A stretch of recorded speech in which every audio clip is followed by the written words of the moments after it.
Okay, alright. Hello everyone, welcome back to K-pop Hot Takes.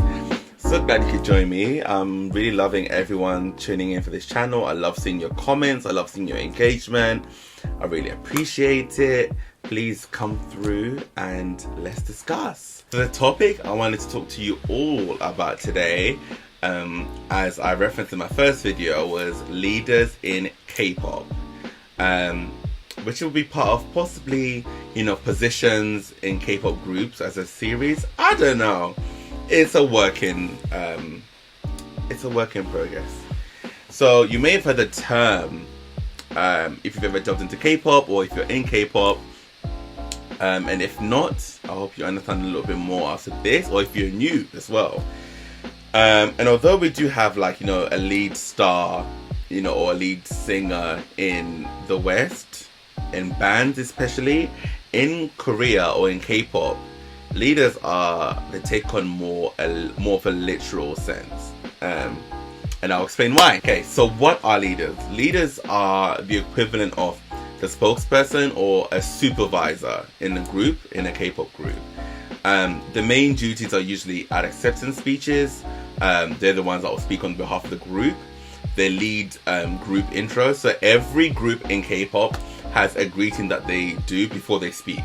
So 80s, for example, they all say 8 makes one team, and then they say hello, we're 80s. And there's so many more. I've gone blank, but every group has a saying, and leaders are the ones that go 1, 2, 3, and then they say the saying and they bow. So they lead that and then they make their speech. However, it's not only exclusive to leaders at times. Sometimes, if there's multiple wins in a night, the leader might just get other members to do speeches. And they're passing the burden. So things change. It depends how, every group is different. And they also are in charge of liaising with the company if there's any things that the members aren't happy with and they want the company to know, and vice versa. If the company is like, we need the members to do this, it's the leader's job to be in between and kind of go speak to the members and be like, this is what I've been told, we need to do more like this, blah blah blah. And even on video shoots and stuff, the leader's usually the main person that might just get everyone together, get everyone to focus, save, just get things going. So it works both ways. They've got quite a hard job in that sense. Leaders are also expected to look after members' mental health, emotional well-being, physical well-being. You kind of have to be, because sometimes some of the youngest members in these teams, in these groups, can be like 14, 15, 16. Although some of the leaders are young as well, some of the leaders are older, so then they look after them and help them grow and help them develop, which is quite a burden to place on someone. But then I do also think it makes for a greater bond for the group. Also want to know, I actually made a video about this ages ago, last year, which I had on my old YouTube channel, but it's private now, and it kind of has some details. Maybe I'll add it after this video and you guys can watch it and let me know what you think. I don't know, let me know. Who can be leaders? So usually the oldest member is picked because hierarchy and age are so important in Korean culture. It's so important. I've really learned this recently. When you literally meet people, they get asked, what year were you born, because they need to know how to address you, because you have to include honorifics. If you're speaking to someone older, you have to speak a bit more formally, which is similar to my culture. I'm Zimbabwean, and in Shona we do speak with honorifics with people older than us. You could be as close as close can be, but you can't call them their name or speak to them casually. You would have to change your language to sound more respectful, and when you talk to someone younger, you can talk more informally. So I resonated with that quite well, and it's very important if you're going to be a leader in a K-pop group. If you're the oldest member, naturally the youngest members are going to listen to you anyway, so it's handy to make you the leader. It's 2 for 1. But then it does also work the other way around. The older members are also kind of usually expected to, if you go out for food or drinks, they're usually the ones that will pick up the tab, or whoever's the oldest then will pick up the tab. Whoever's Hyung which is the male, which means older brother, or Unni, which is older sister. They're expected to, they're the ones that be expected to pick up the tab. So in that sense, it kind of works.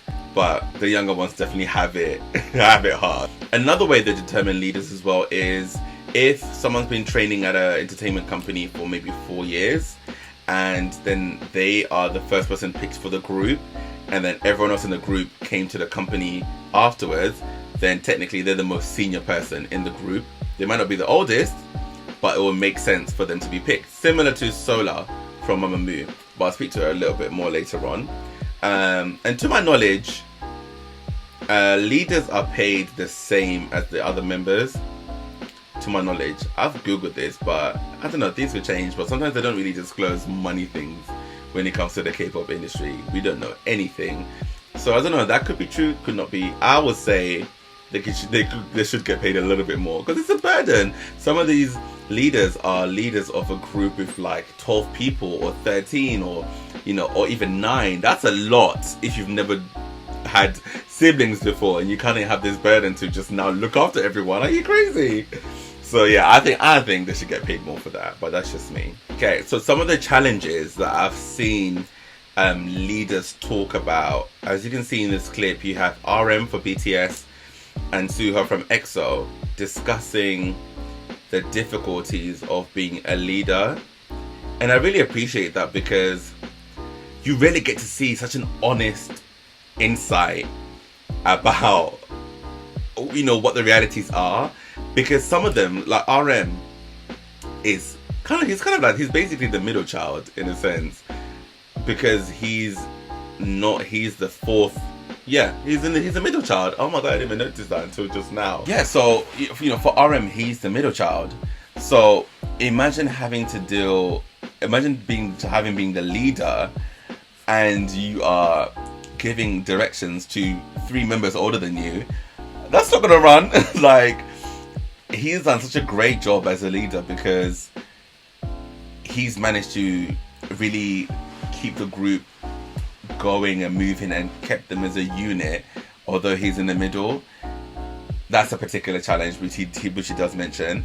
And then for Suho, he hasn't spoken about this, but the group is a part of EXO. They've had their legal issues with 3 Chinese members that left the group in different times, and there's been conflicts, stuff like that.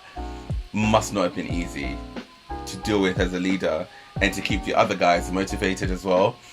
Those burdens I wouldn't personally want, but I think they do such a great job, and they're so mature, and it's so nice to see men or young boys or young men really take on maternal roles and caring roles and looking after the members. It's beautiful for me to see. And then sometimes you are thrown into the deep end. So going back to being the oldest in the company, so Sola from Mamamoo, she says this, in her house, how she grew up, she was always the youngest, she was always the maknae, and then she was thrust into this leader position. And initially she was very strict, because she didn't know how to do it. She was just thrown in the deep end, like, here you go, you've got 3 members, you're part of this amazing 4-piece vocal legend girl group called Mamamoo, or going to be a vocal legend group, and that's it, good luck. Could you imagine? And she was super strict to start with. She says this, and she wasn't very complimentary, especially with Wasa, the youngest member, and she came to regret it, and she cries about it. But imagine that responsibility being thrust on you, and you're just expected to do a good job. You wouldn't know where to start if you haven't been a leader in that sense before in any other field, especially if you're all coming and debuting as one unit. That's a lot of pressure. And then you have someone like Taeyong as well from NCT, who's essentially the leader of 23 members. Now, he's technically not, but he's kind of unofficially is, because NCT has many sub-units, but he's the main leader that everyone kind of looks up to and pays attention to. And could you imagine juggling 23 people? He does a great job of it. There's clips of him counting the members, counting to see if everyone's there, making sure everyone's getting what they need. I think he's an amazing leader. Probably one of my favorite leaders, if not my favorite.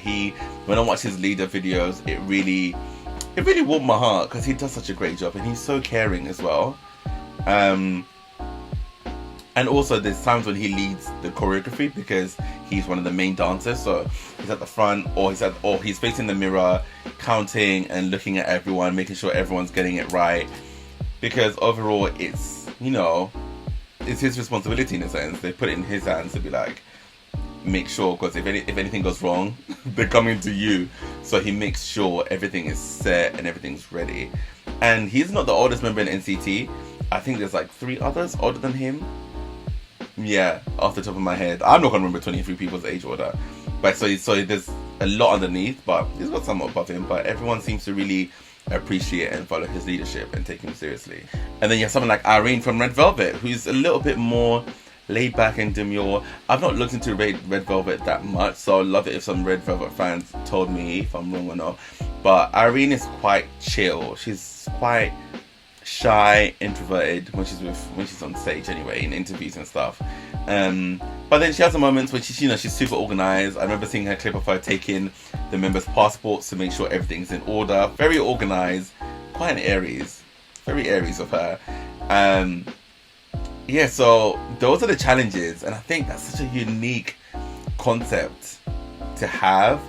I wouldn't know if it would work in the West because people have certain egos and no one's going to listen to a leader, But I think for the Korean culture it works because of the system of honorifics and age and being respectful, and people just accepting their roles very well. People just know this is what I came to do and I'm here to do it and I will do it for 7 years. You know, people are very humble. They're humble. Their egos are very healthy in that sense.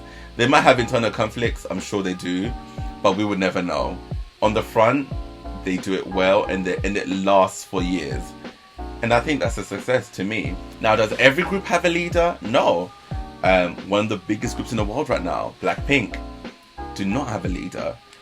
Although, in an unofficial sense, Jennie is seen as the leader because there's clips of her, you know, she organizes stuff, she talks to the staff, she's kind of like getting things together, very communicative, you know, she's that person. But then I guess that will kind of happen because although she's not the oldest, she was in the company training the longest before the other girls in the group came.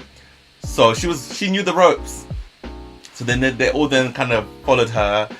It kind of stuck, but they don't have an actual leader, which I find quite cool.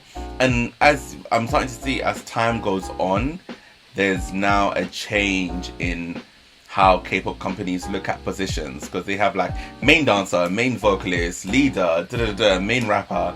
They're kind of changing that now to make it more ambiguous, and they're just leaving it not as boxed. So you do this, you do that, you only do this, you only do that, which I think could be a good thing. But I do also believe having a structure also works.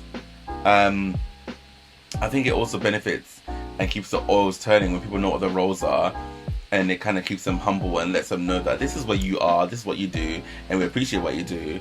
Stay in your lane. I think that's a great thing. So that's the overall take on leaders from what I kind of got from the top of my head. I absolutely love the concept. I think it's very exciting and very interesting to see the difference in culture and how respectful people can be to authority figures. Yes, there's still conflicts, people will be people, but overall, to the public eye, it works. And that's all I can say. I hope you learned something from this. If you have any questions, please write them in the comments. I would love to know what you think. If you want to know anything else, I might do another video, expand on things a little bit more, put some more examples. But other than that, I hope you enjoyed the video, and I'll see you very soon. See you next time. Bye.